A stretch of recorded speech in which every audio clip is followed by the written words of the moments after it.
the hell do you have on?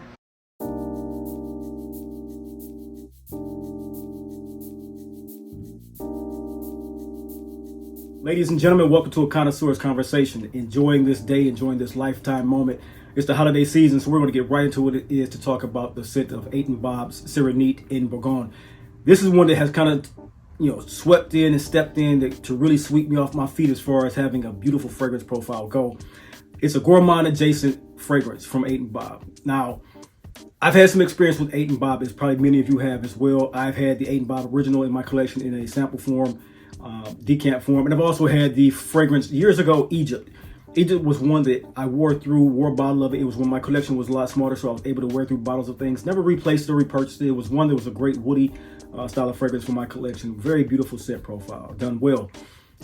After going out in the shops here locally in Southeast Michigan, in Birmingham, Michigan to be exact, very posh, very elegant area of Southeast Michigan, very wealthy area of Southeast Michigan, a place that I love to visit often, not too far from the home. And we walked over to a perfume shop that had a few fragrances, and this perfume shop had Bob, his new collection, and enthralled immediately. Got a great sample from the actual essay that helped me, gave me a good, I'm gonna say about 5 to 10, maybe even 6 mil. We didn't measure it, but this was a large sample. I still have a few wearings to go. This will be today my third wearing of this one with 6 to 7 sprays of the fragrance. Very beautiful. Like I said, a gourmand adjacent woody fragrance that is built on spices, resins, and vanilla as the supporting fragrance profile. So this one here, I'm gonna tell you up front, like as I always do, it earns a very high score of 83 out of 100 for me as a scent profile, as a composition, as a performer, the demographic, everything about the line, the beauty of the bottles, the beauty of the boxing. And I'll show you exactly why throughout this conversation. So if this sounds like the type of content you think you'll enjoy, pull up a seat, pour a glass, and of course, let's enhance.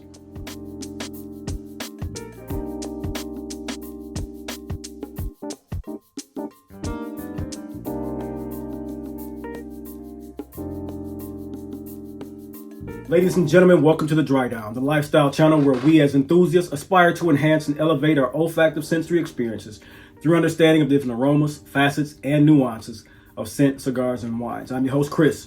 Welcome to today's elevated experience. We're going to dive right into just like I said, I am a patchouli person. I love patchouli. Many of you guys in this community are just like me. We love patchouli. We've experienced patchouli in a very elegant profile that has given us the notion that patchouli is one of those fragrances that is off of what we all initially thought of the hippie smell. We've gotten into Carlisle, we've gotten into Richwood, we got into Coromandel.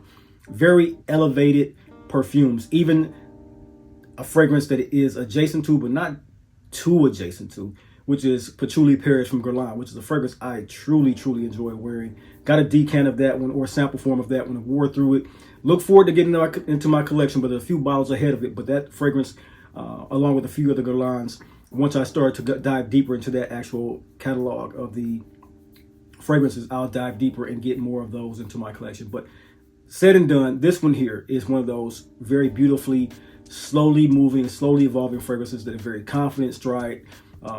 It strikes a very confident mood. It's the type of scent that you want to wear when you're out in Sonoma County, out in Napa Valley, out in New York, out in Chicago, and even Southwest United States. So all my cowboys, all my gentlemen out there in Texas, this is a fragrance for all of us, all of you, the men that enjoy life in abundance and travel and aspects of everything that we do. So this one here, it's a 4-season scent to me, but gourmand leaning. I would say less in the summer days, more summer evening, but throughout the rest of the year, I can really choose to wear this patchouli fragrance and wear it in a confident stride. So this is one for the country club down to the tennis club. This very, very nice wearing fragrance. So let's get right into what it is as far as the Connoisseur's Conversation and give you all the breakdowns for Sérénité in Bourgogne.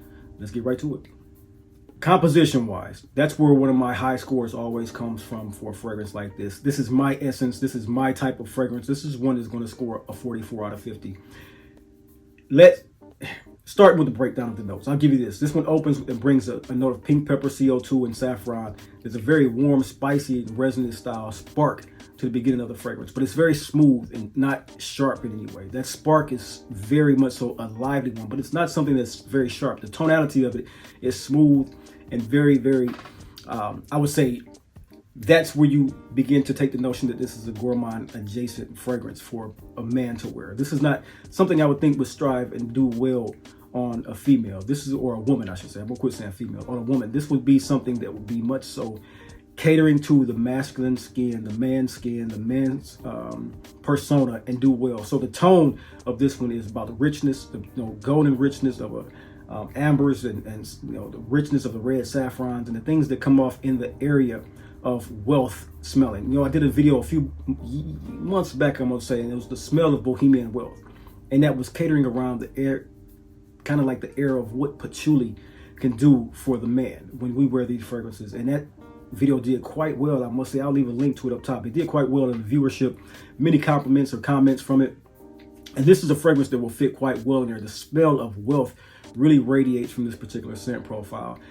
In the heart of this one, as you begin to feel the unfurling of this, the evolution of this one, the construction, as I love to say, the architecture of this particular scent, you begin to get what it is to have a beautiful myrrh note.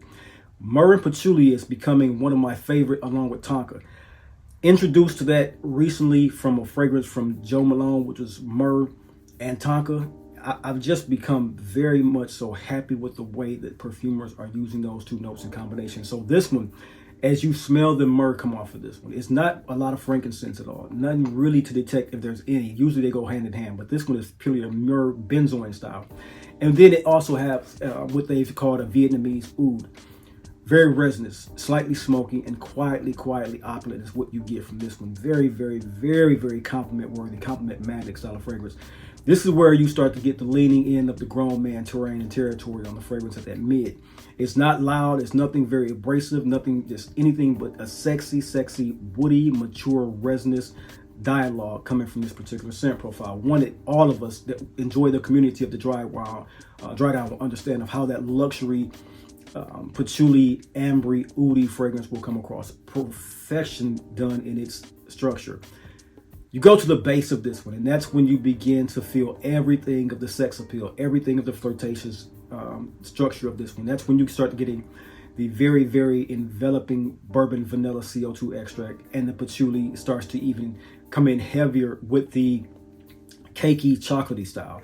And all of us know that there are very different herbaceous styles, camphoric styles of patchouli, even heady styles of patchouli. But that cakey style of patchouli that is incense like Coromandel really sing on our skin, giving a sense of sexiness, professional sexiness, and something of a mysterious vibe as well. So the vanilla in this one is that bourbon vanilla with the actual sweet cakey patchouli, and it smells phenomenal, fellas. I can't get enough. Like I said, this is actually, I'll state this really quick, I have ordered it already. I would have preferred kind of in a way to purchase it from a local boutique. But the thing about this was, when I went on the website, I saw that they were attaching this fragrance with a gifting kit. And the gifting kit came with some very beautiful wool scarves. And you guys know, if you've seen the channel, seen my Instagram or anything like that, you know that my accessory game is one thing that I really take to serious. I love my accessory game. And so my scarves, I have about 15 to 20 scarves now, and I keep ever growing that actual collection. And they have attaching these 10 fragrances to a scarf that you would choose, one or the other of each that they choose, which is 10 scarves as well. So I think with this particular scent profile, I was stuck between what they call, I think it was Côte Baritz and Sun Ra. And I ended up choosing the Sun Ra woolen scarf, and it is one of a beautiful combination. It comes in a nice black and white box, something for gifting under the tree, like I said I would be doing for myself. And that makes this one for me a better purchase opportunity through the website than it was through my local vendor, but I always purchase from them so I won't feel too guilty. And I'll go back to the conversation and saying this: the vanilla in this one is warm, it's toasty, and it's elegant, and it's very much so sexy, but it's not something that's ever feeling of a syrupy profile.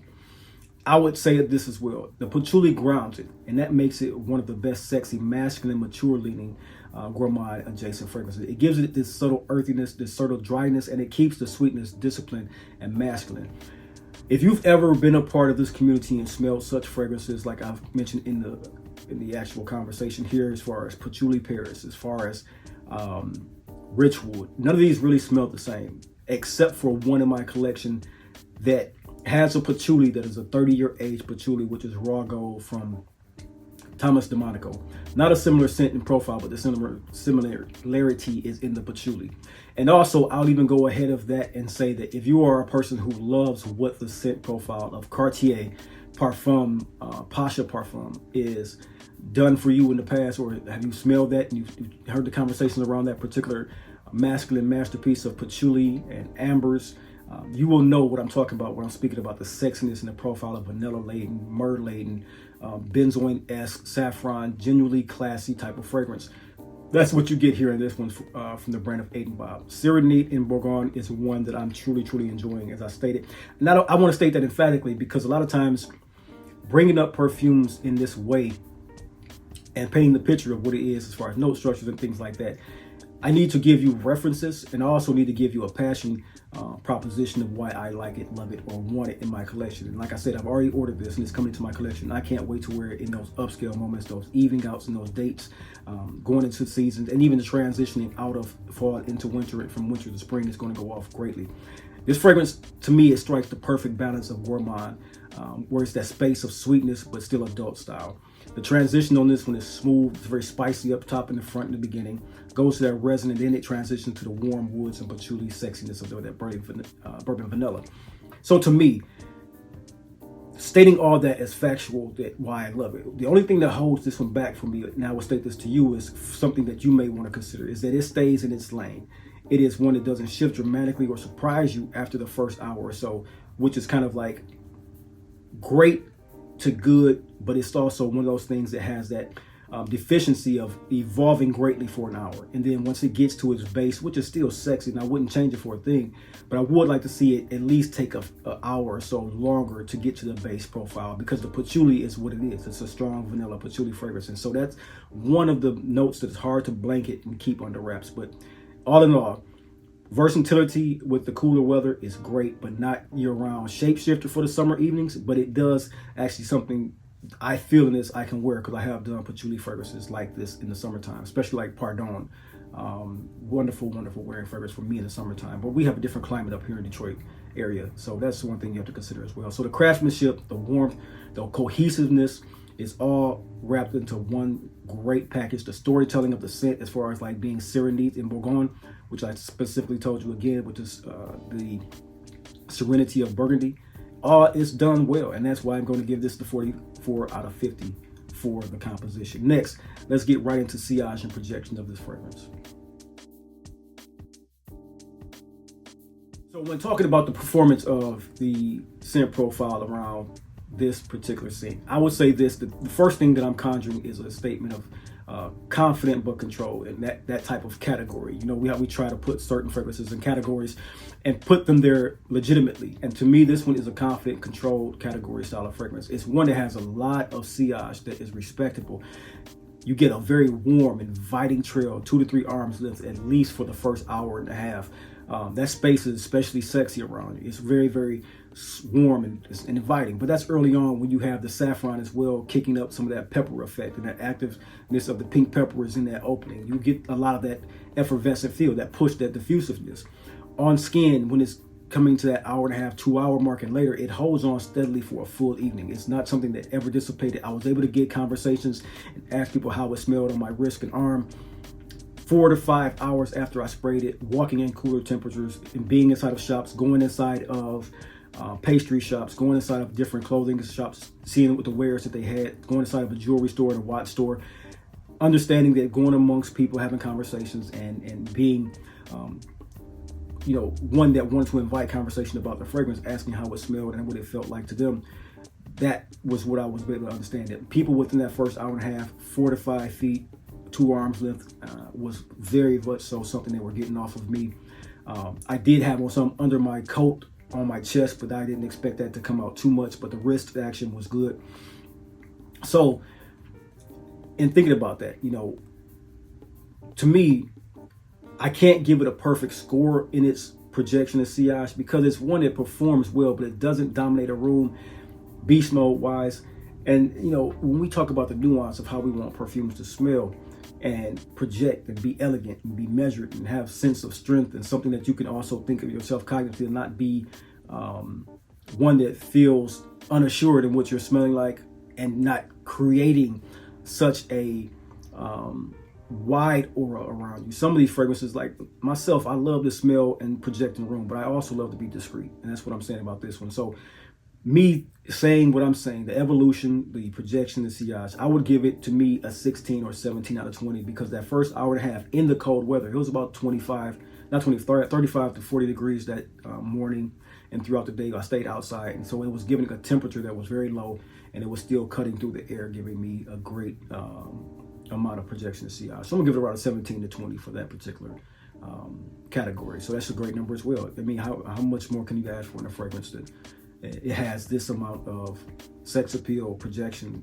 sillage, the dominant note structure? It just smells beautiful. Next, let's get right into the presentation of this particular fragrance. So for me, when it comes to the scent profile and the projection, everything, high scores steadily. But the thing about a lot of these companies that I truly love about them, when it comes to niche branding and niche strategies of marketing, 8 Bob has always been one of those brands that's had an aesthetic way of being understated luxury. Kind of like the Byredos, kind of like the Diptyques, kind of like even the brand that I'm falling in love with nowadays, the Trudon. Very understated luxury packaging is what calls to mind when you think about something that is of a very opulent feeling thing. Bottega Veneta, Leroy, things like that. Even Tiffany and Company. All these brands have understated luxury feel when it talks about their structure of marketing, what they're selling you as far as like the visuals. And this does it as well. It's a very unique square bottle, kind of built like the Celine bottles, which is an understated luxury look for me as well. So Sérénité and Bourgogne continues the language of very beautiful, beautiful understated luxury. Clean lines, refined portions, nice cap. The bottle was a 100 ml bottle only with a white stamp front, kind of like I'm stating of the Celine bottles. And the bottle, it does feel deliberately done rather than ornamental. It's something that's used for totalitarian, nice in the hand. It feels like a great form factor. 100 ml bottle, clear frosted glass with the envelopes in the side and front profile. So a very nicely done package, and the boxing is done well as well. So there's a great continuity in the actual packaging and presentation. So I'm going to give that a great score. And once again, why not a 10 out of 10 of things like this? Think to myself that 10 out of 10s are done for packagings like the highly elevated package that you get from Roja Parfums. Now, everybody does not care for packaging like that from Xerjoff or Roja Parfums or what they used to give us for By Kilian, but I'm spoiled in a way that I always expect that type of packaging from this type of pricing. And so I'll give this one an 8 out of 10 or 9 out of 10 because it is continuity-wise great. The bottle looks beautiful with the purple juice in it, and it does fit on a as far as continuity of the brand, it does fit that understated luxury. So I'm going to get it 7, 8, or 9 in that region, depending on how I feel at the end of this conversation. So it's going to be in that region. A high score once again. Let's get into wearability and seasonality of this particular scent profile. As I'm having a conversation with you, I'm thinking about what it is to have this as a cooler weather fragrance through and through.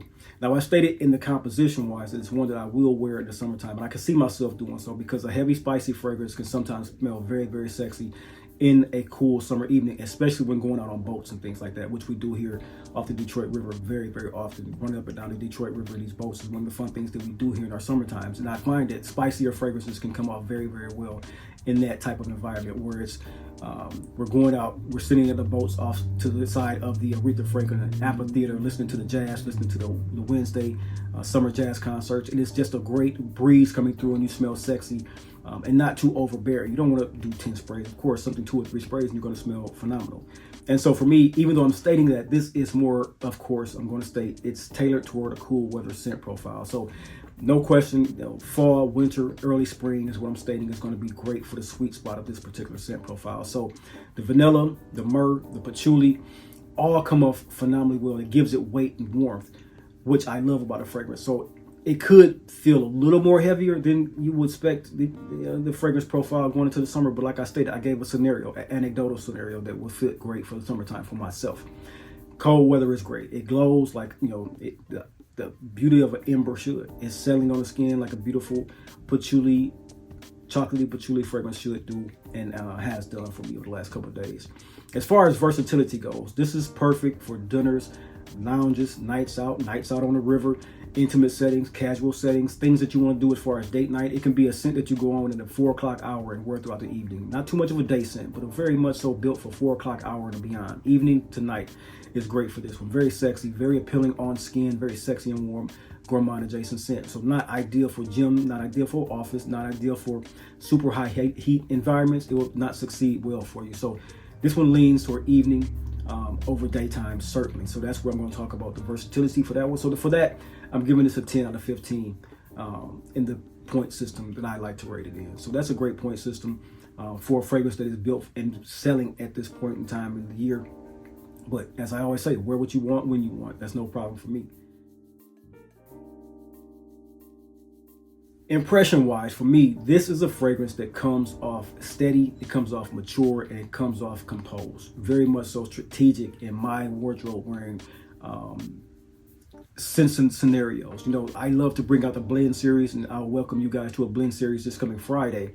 If you guys who don't know, the blend series is one that stands for business, leisure, evening elegance, night out, and daily wear for a fragrance wardrobe. I position the fragrance for each one of those positions, and I tell you why in a statement of fact for myself, why I wear them in those positions. But this one here is going to be one that I could even choose for evening out, or night out, or even, to me, some sort of a leisure affair. So the demographic of this one, it is absolutely one that earns respect for close proximity. The demographic to me is mid-20s to 50s. And so you know if I'm propositioning you for a mid-20s to wear a patchouli fragrance, you know it has to be very sexy, very becoming, and something that is very attractive, because I know 20-year-olds are very shy when wearing a lot of patchouli fragrances from my conversations.